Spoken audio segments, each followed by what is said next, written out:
আমি পরিষ্কার একটা কথা আপনাকে জানিয়ে দিচ্ছি, এখানে অনুনয় নয়, আবেদন নয়, কোনো নিবেদন নয়।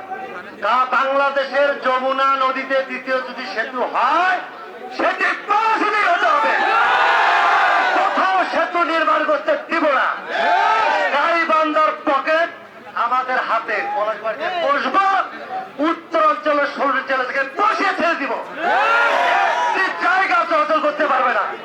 কোথাও এই পলাশীর বাদে কোথাও যদি চেষ্টা করা হয়, আমরা যদি সেটি টের পাই, পলাশবাড়িতে বসে যত দিন লাগে, যত বছর লাগে, পলাশীতে নির্মাণ হবে, তারপরে ওই পকেট গেট ছেড়ে দিব। আমি সহ্য করছি।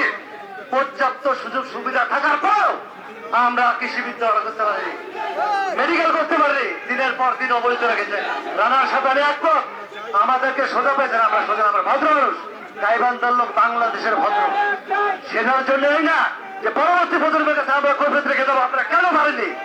আমরা কি ট্রাকে করে সিলেট যাবো, রাজশাহীতে যাবো, ঢাকায় কাজ করতে যাবো? কেন? এই শেষ সুযোগ, আমি আপনাদেরকে সাবধান করে দিচ্ছি, এরপরে আর কিন্তু সুযোগ নাই।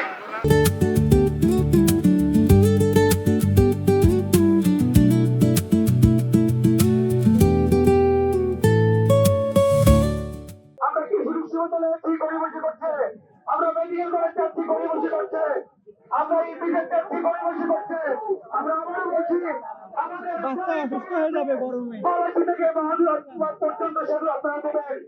যদি এখানে কোনো গরিবসী আমরা দেখি, আগামীতে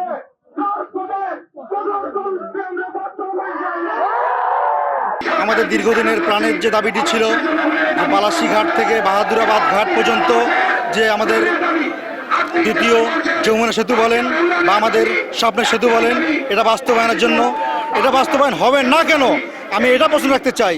দুই পারে দুইটা টার্মিনাল করেছে শত কোটি টাকা খরচ করে, তো অবশ্যই এই টাকাটা যেন অন্য কোনো খাতে নষ্ট না হয়।